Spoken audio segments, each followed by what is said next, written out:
It started with a forgotten receipt, a tiny scrap tucked deep inside Olivia's purse. At first, it seemed insignificant, just a record from a fancy downtown restaurant I'd never heard of, time-stamped for a night she'd said was spent working late. I tried to dismiss it, but a nagging discomfort took root, prompting me to tuck the paper away for safekeeping. Olivia and I had been married for 8 years. She was my world, my college sweetheart, the woman who promised me forever. To the outside world, our life was idyllic. A charming suburban house, successful careers, and our golden retriever Max rounding out the scene. Yet that receipt sowed a seed of suspicion I couldn't shake. In the weeks that followed, I turned into an unwilling sleuth.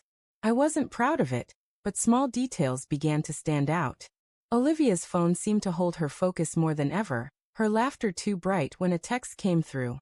She started buying new clothes, a shift she hadn't made in years, claiming it was just to feel better about herself. Then there were the repeated late nights at work. The clues began to form a painful image I didn't want to acknowledge.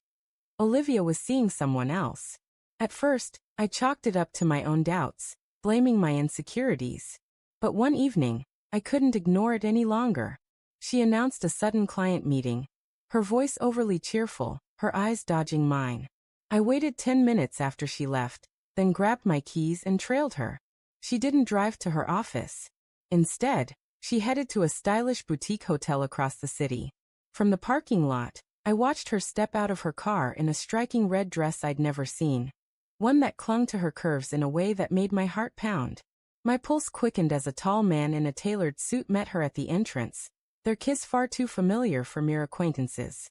Fury surged through me, raw and overwhelming, but I stayed frozen in my car, forcing myself to breathe, to think rationally. Confronting them then would only make me look reckless.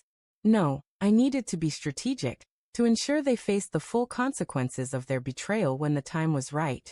The next morning, I called out sick from work and spent the day plotting. I hired a private investigator to solidify my suspicions, craving evidence Olivia couldn't refute. The investigator came through with photos, timestamps, and hotel reservations. Proof that was worse than I'd imagined. Her affair with James, a smooth-talking marketing director from her office, had been going on for months. He thought he could steal another man's wife without consequences. He was about to learn how wrong he was. I didn't confront Olivia immediately. Instead, I played the role of the unaware husband, swallowing her lies and absences while quietly digging into James's life.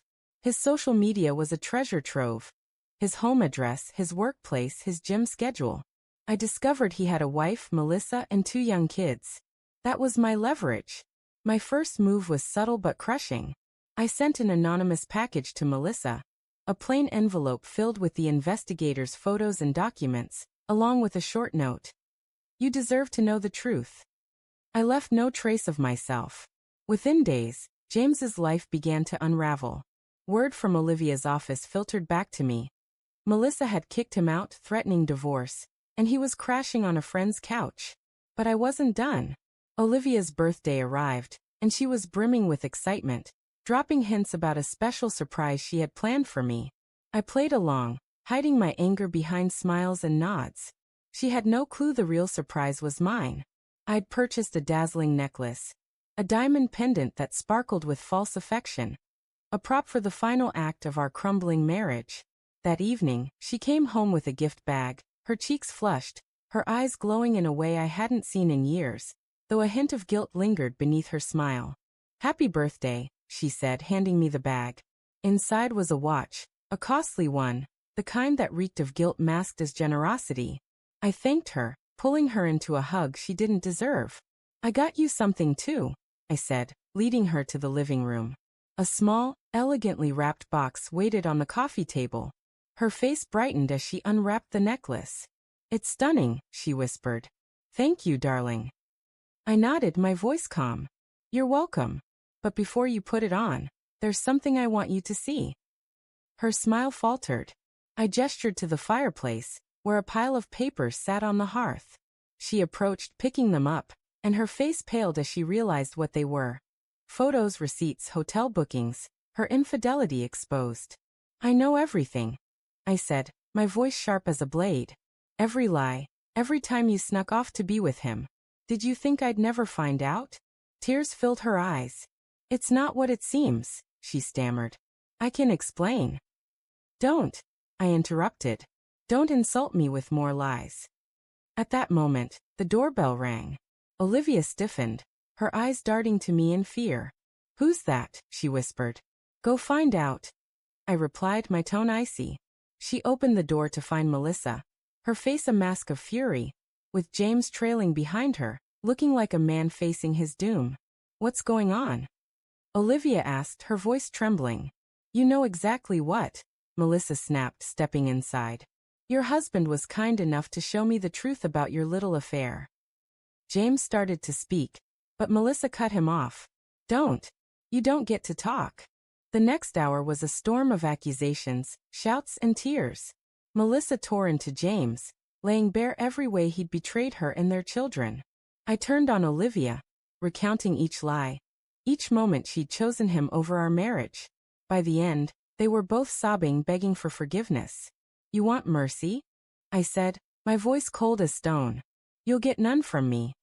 I faced Olivia. We're finished. I'm filing for divorce tomorrow.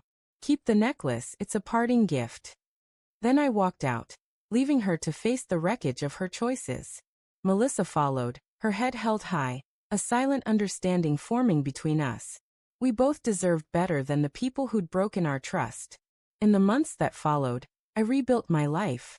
The divorce was swift and straightforward, thanks to the ironclad evidence I'd collected.